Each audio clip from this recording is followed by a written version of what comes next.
حضرت سلیمان پرواز کر رہے تھے، تخت ہوا میں اڑ رہا تھا. کیوں؟ ہوا بھی مسخر تھی، حضرت سلیمان کے انڈر میں تھی. انہوں نے حکم دیا،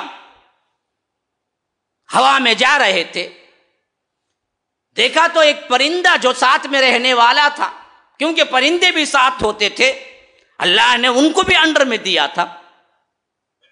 انہوں نے کہا کہ وَتَفَقَّدَ الطَّيْرَ فَقَالَ مَا لِيَ لَا أَرَى الْهُدْهُدْ. یہ دیکھو ہدہد نہیں دکھتا ہے یہاں، یہ کہاں غائب ہو گیا؟ چھوٹا سا چڑیا کی طرح پرندہ ہے، ہزاروں ہزاروں ہزاروں مخلوقات، اور پرندوں میں ہزاروں ہزاروں ہزاروں صنف ہیں، لیکن اللہ ہدہد کا ذکر الگ سے کر رہا ہے. کیوں؟ علم لے آیا، وہ علم لے آیا، مرتبہ بڑھ گیا اس کا. تو اسی لیے اللہ کہتا ہے کہ جب حضرت سلیمان نے دیکھا ہدہد غائب ہے، فرمایا کہ یہ کہاں چلا گیا بغیر پوچھے، یہ تو نہیں دکھ رہا ہے. ہاں اب وہ آئے گا تو ہم اس کا برابر ہم اس کی باس پرس کریں گے، دیکھیں گے اصل کس وجہ سے گیا. لَوْعَذِّبَنَّهُ عَذَابًا شَدِيدًا أَوْ لَأَذْبَحَنَّهُ أَوْ لَيَأْتِيَنِّي بِسُلْطَانٍ مُبِينٍ. ہم اسے ذبح کر دیں گے یا بڑا زبردست عذاب دیں گے. اگر وہ صحیح طور پر دلیل لے کے آیا کیوں غائب ہوا، صحیح وجہ تھی تو پھر اور بات ہے.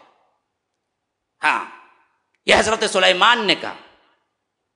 فَمَكَثَ غَيْرَ بَعِيدٍ، تھوڑی دیر نہیں گزری وہ آ گیا. اس نے کہا کہ فَقَالَ أَحَطْتُ بِمَا لَمْ تُحِطْ بِهِ وَجِئْتُكَ مِنْ سَبَإٍ بِنَبَإٍ يَقِينٍ إِنِّي وَجَدتُّ امْرَأَةً تَمْلِكُهُمْ وَأُوتِيَتْ مِنْ كُلِّ شَيْءٍ وَلَهَا عَرْشٌ عَظِيمٌ وَجَدتُّهَا وَقَوْمَهَا يَسْجُدُونَ لِلشَّمْسِ مِنْ دُونِ اللَّهِ. کتنی باتیں دیکھے. ایک ہدہد کیوں نام آ گیا قرآن میں؟ علم جانکاری بڑی ہوئی تھی. اس نے کہا کہ میں ایک ایسی بات کی خبر لایا ہوں اے سلیمان، وہ بات تم بھی نہیں جانتے. وجیتک من سبع بنبأ یقین، ایک ماہ ایک ملک ایک بادشاہت کی خبر لایا ہوں جو ملکہ سبا کی ہے. اور عجیب بات اس میں یہ ہے کہ انی وجدت امرأۃ تملکہم، وہاں پر جو بادشاہ ہے وہ ایک عورت ہے. ہدہد کو بھی معلوم ہے کہ عورت بادشاہ نہیں ہو سکتی. آج کے بڑے بڑے سائنٹسٹوں کو نہیں معلوم ہے. ہاں بتا وہاں ایک عورت بادشاہت ہے، اور اس کے پاس بیوٹی ہے کہ وَلَهَا عَرْشٌ عَظِيمٌ. یہ ایک عرش تخت جو ہے نا وہ بہت عظیم ہے، وہ آپ کے پاس بھی نہیں ہے وہ تخت. تو پھر اس کے بعد لمبا واقعہ، وہ واقعہ ذکر کرنا مقصود نہیں ہے، میں صرف علم کی فضیلت بولنے والا ہوں. اب بعد میں حضرت سلیمان نے خط لکھا، پھر اس کے جواب میں ملکہ سبا نے کہا کہ میں آپ کے ہاں آ کر اسلام قبول کرنے والی ہوں، میں آ رہی ہوں. اب وہ جو وہاں سے نکلی تو حضرت سلیمان مجلس میں بیٹھے ہوئے تھے جس میں جنات بھی تھے اور ان کے خاص طور پر وزراء بھی تھے. انہوں نے کہا کہ بات یہ ہے کہ میری خواہش یہ ہے کہ وہ آنے سے پہلے اس کا جو تخت ہے جس پر اس کو بڑا گھمنڈ ہے، اور وہ تخت جو میرے پاس بھی نہیں ہے، یہ تخت اگر کوئی لا کے میرے پاس رکھ دے تو میں بتا سکتا ہوں کہ نبوت بھی کیا چیز ہے. اس اعتبار سے فرمایا کہ کون ہے میرے اس مجلس میں جو وہاں کا تخت لا کے رکھ دے. ایک قوی ہیکل جن، عفریت من الجن، اللہ کہتا ہے قال عفریت من الجن انا آتیک بہ قبل ان تقوم من مقامک وانی علیہ لقوی امین. تو اس جن نے کہا کہ حضرت سلیمان سے آپ حکم دیں، بس آپ کے مجلس سے اٹھنے سے پہلے وہ عرش لا کے میں رکھ دوں گا یہاں پر. اور وَإِنِّي عَلَيْهِ لَقَوِيٌّ امین، اور میں بڑا ہی زبردست قوت والا بھی ہوں اور اس کے ساتھ ساتھ کہ امین بھی ہوں. اس میں جو ہیرے جواہرات زمرد یاقوت ہوں گے اس کو میں چراؤں گا نہیں، جیسے ہے ویسے ہی لا کے رکھ دوں گا. لیکن دوسرا ایک صاحب علم شخصیت تھی انسان، یہ جن کہہ رہا ہے. جن کیا بولا؟ آپ کے اٹھنے سے پہلے میں لا کے رکھ دوں گا، مجلس برخاست ہونے سے پہلے، یعنی 5 منٹ لگیں گے، 10 منٹ لگیں گے، جو بھی آپ کو لگیں گے، اس کے اندر وہ ملکہ سبا کا تخت جو میلوں دور ہے وہاں سے لے آ کے آپ کے پاس رکھ دوں گا، بس آپ کی اجازت چاہیے.